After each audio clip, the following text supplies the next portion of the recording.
Hello, and welcome back to the Aslan Health Podcast. I'm Dr. Mike Hauman. Today, we'll begin a series on red light therapy. This is a subject that's recently moved from the margins of wellness hackers to the center of everyday conversation.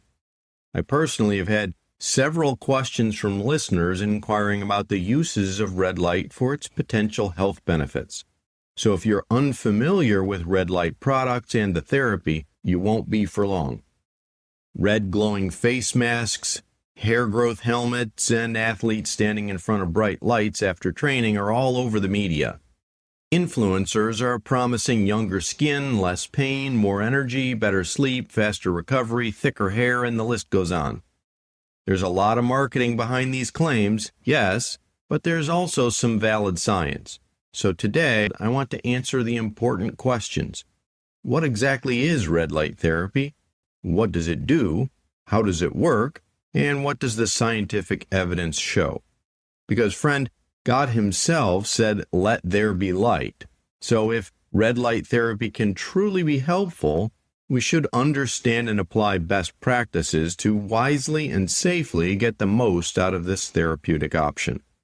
Which means we need clarity, discernment, and wisdom to see if and where red light fits into our overall wellness plan. Well, that is exactly what we're going to reveal today as we shed some light on the subject. First things first, what is red light therapy? Well, once called low-level laser therapy, red light therapy is now referred to as photobiomodulation. I know, that's a mouthful. But the name is useful because it is self-descriptive. Photo is the energy of light, called a photon. Bio means life. Just think biology, the study of life. And modulation, of course, is to influence, adjust, or modify something. So, photobiomodulation means using the energy of light to influence or modify biological function. To be clear, this is not ultraviolet light or tanning light. This is not a heat lamp. This is not the same thing as sitting in the sun trying to tan yourself into wellness while pretending that that's biohacking. Red light therapy uses specific wavelengths in the red and near infrared range. Red light is visible. It usually falls somewhere around the low 600s in nanometers, and it tends to work more superficially, think skin, surface tissue, hair follicles, and the like. Now, near-infrared light is invisible to the human eye. It penetrates more deeply and is often used for muscles, joints, and deeper tissue. So already we can clear up one common confusion. When I say red light therapy, I'm including short-wave blue light, there's a purpose and we'll discuss that, red light, near-infrared light, or all of the above, depending on the application. This distinction matters because the target tissue is the important factor. So if you're treating facial skin, that's different from treating deeper tissue, say, of a sore knee. If you're addressing scalp hair, that's different from a post-workout muscle soreness as a target tissue. So selecting the goal that you want to achieve will direct you to pair the right tool and wavelength with the target tissue to achieve your desired outcome. More detail on that later. So let's move from the definition to reveal the mechanism. How does red light actually affect our tissue? Well, an analogy here will be helpful. Think of each of your cells as a tiny home, and each home has its own energy-producing power plants. Now, a single muscle cell can have up to 2,000 of these little organelles. In biological terms, that power plant is called the mitochondria. Your mitochondria use glucose to produce ATP, which is the energy currency your cells use to do their work, repairing tissue, supporting healing, managing inflammation, running muscle, powering normal cell functions, everything. One of the main proposed mechanisms behind red light therapy is that certain wavelengths are absorbed by components within the mitochondria, especially an enzyme called cytochrome C oxidase. That interaction appears to improve cellular respiration, which is making energy. It supports ATP production, it influences nitric oxide signaling, and it modulates downstream inflammatory and repair pathways. Remember, your body is not simply a collection of parts, it is a living, communicating, responsive system. So, when red light reaches the right tissue at the right dose, it facilitates those power plants to do their work and improve the process of cellular function. Just like turning on the lights in a factory will improve production. So, there is a plausible biological mechanism behind red light therapy. This is not magic, it's not mysticism, and it's not energy healing in the vague, trendy internet influencer sense. It is the energy of light interacting with tissue in measurable and potentially helpful ways.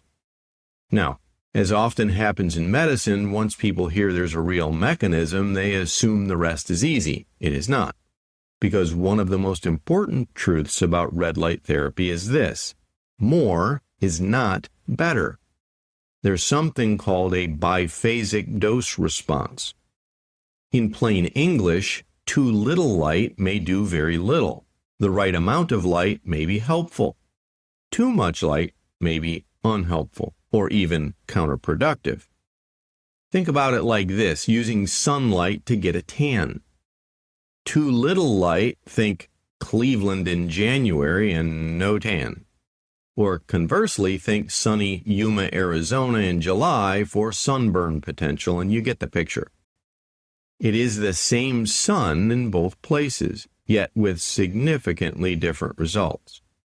So, if you were planning to stand in front of a red light panel until you look like a rotisserie chicken of wellness, not so fast. I don't want you to get burned, literally, figuratively, or financially. Because dosing matters, distance matters, wavelength matters, power output matters, treatment time matters, target tissue matters, and the goal of treatment matters. And that, my friend, is just one reason why this field can feel so confusing to many people. The concept is simple, but the execution is not that simple. So today, let's reveal the facts. Now, interest in photobiomodulation goes back to 1967. Early observations in ruby low-level laser light exposure seemed to influence wound healing and hair growth in lab mice. Later discoveries, including some from NASA-related involvement, furthered interest in how red light might affect tissue repair and cellular performance.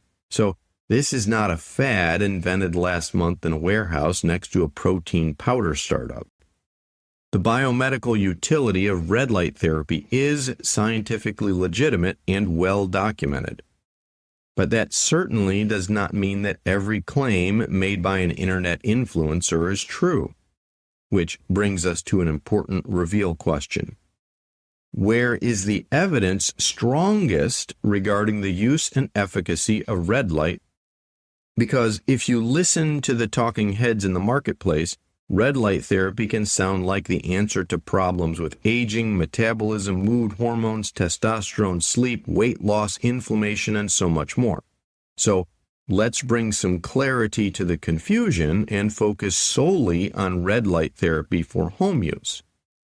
The strongest practical evidence for individual consumer home use red light therapy appears to be in two main areas: superficial or skin applications, and then deeper structures such as those below the skin, muscle, joint.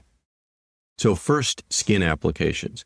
There's meaningful evidence for facial photorejuvenation, things like improvement in fine lines, skin texture, visible signs of aging, improved overall skin appearance, things like that.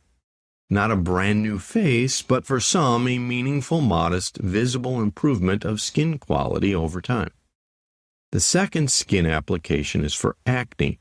Here, red light therapy can be helpful, especially when the proper wavelengths and protocols are used. With the proper device and protocol, red light can be used for inflammation, while blue light, in combination with the red, may be useful for antibacterial effects. So if you hear someone say a red light helped with their acne, it was probably a combination of red light and wavelength approach. Thirdly, hair growth. This is one of the more convincing and well-studied areas for effectiveness, especially for androgenic alopecia, which is male pattern hair loss. Works for women, too. It's not for every cause of hair thinning, balding, or hair loss, however. But for pattern hair loss, there's real evidence that the proper device and modality can help increase hair density. And finally, for deep tissue and musculoskeletal pain, there can be significant benefits as well. Certainly, we need guidance here because pain is a very large generic category. But there is decent evidence that photobiomodulation can help some forms of musculoskeletal pain, soft tissue discomfort, and some recovery-related soreness. That includes superficial joints, neck pain, TMJ, and some muscle pain. Results vary, of course, depending on the device, power, and wavelength, but this category is one of the more common reasons that people pursue red light treatment options. A final valid use for this is muscle recovery and exercise-related soreness. This is especially interesting because athletes often use red and near-infrared light before and after exercise to improve recovery, reduce soreness, and support performance readiness. The available data is supportive enough to take the use here seriously.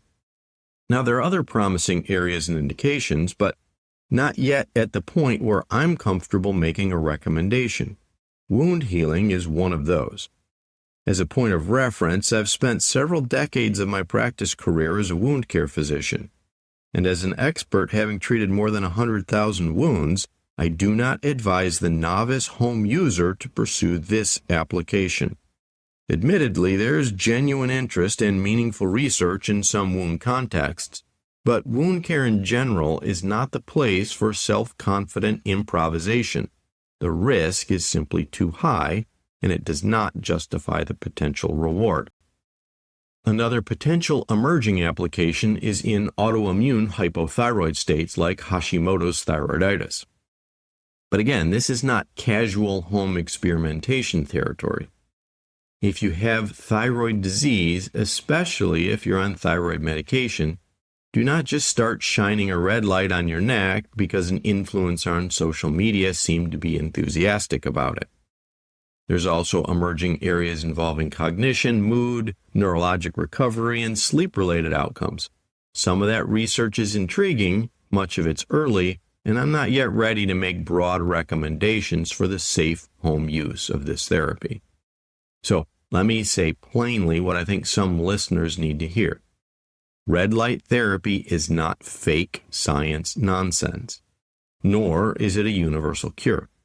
It's often the case in life that wisdom resides somewhere between the two. Red light therapy is a tool, a potentially useful tool, a clinically promising tool, sometimes a very helpful tool, one that I use, but it is still a tool. And the right tool must be applied in the right way to the right task for the best outcome. For example, a hammer is a great tool. When used in skilled hands, it can build a house.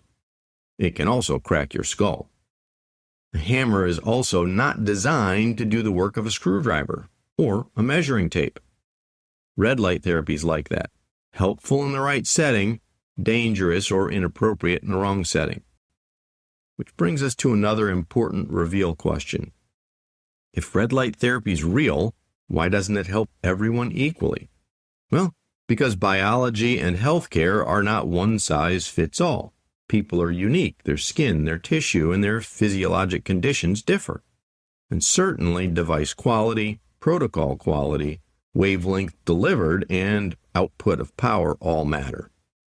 And perhaps most importantly, expectations. Unfortunately, some people are trying to use red light therapy to make up for health problems that it was never meant to address.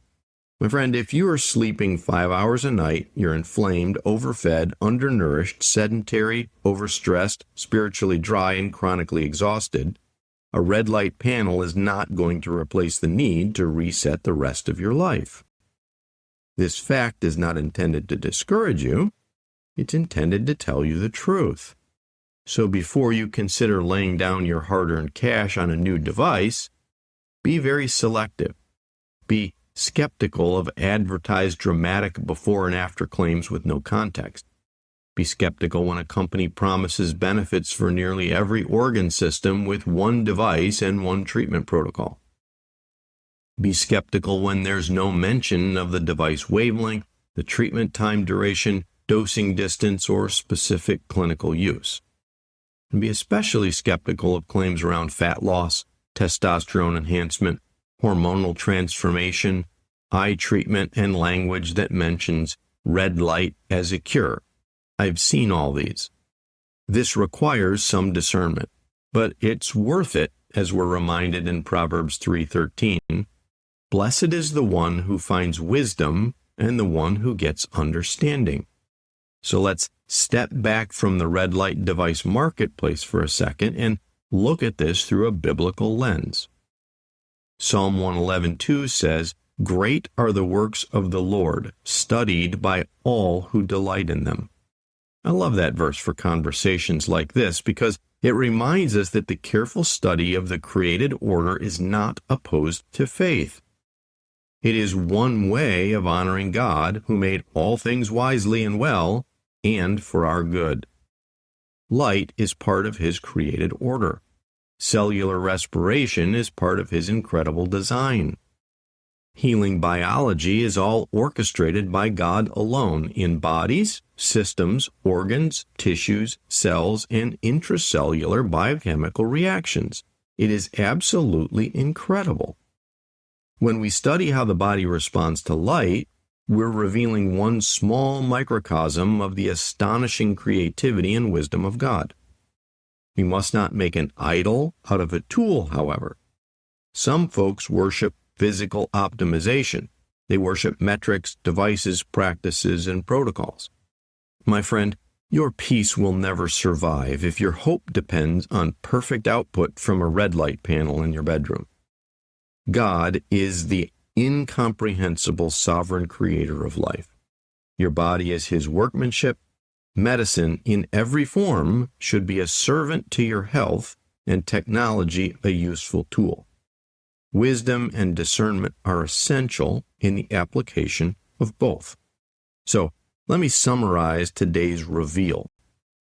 Red light therapy, or photobiomodulation, is the use of blue and red and near-infrared light energy to influence cellular biology. It works through intracellular mitochondrial mechanisms, signaling pathways, and nitric oxide, all to modulate inflammation and repair tissue. The current evidence for safe, practical home use is strongest for skin rejuvenation, acne care, hair growth in pattern baldness, pain relief in selected conditions, and muscle recovery. Dosing matters. The right light in the right amount matters. Too little may do too little. Too much may be counterproductive. Which leads us to our next episode, because knowing about red light is not enough. The real question is, how do you use it wisely at home without wasting money, hurting yourself, or believing the wrong promises? That is what we will cover next time in the Reset episode. But before we close, let me leave you with a simple reveal practice for this week. Do not start by asking the question, what is the best red light therapy device on the market? Or who recommends which device? Start by asking, what problem or condition am I going to treat? Be specific. Is it acne, hair loss, facial aging? Is it muscle pain or joint pain? Is it post-workout soreness? Because when your goal is vague, the polished bling of marketing wins. But when your goal is clear, wisdom has a fighting chance. Then, Take your treatment goal before the Lord. James 1:5 says, "If any of you lacks wisdom, let him ask God, who gives generously to all without reproach, and it will be given him." That's wise counsel for all of life, including your health and wellness decisions. Ask him for wisdom. Ask him for patience. Ask him for discernment. Ask him to protect you from falsehood, from fear and foolishness. You will be glad that you did. My friend, thank you for joining me today on the Aslan Health Podcast. Please subscribe and follow for the rest of this important series. And also, please download the quick reference guide that I created just for you and for this series. Until next time, may the Lord give you wisdom to study His work carefully, to steward your body faithfully, and to walk in the light of truth with the hope that only He can provide. His blessings to you, my friend.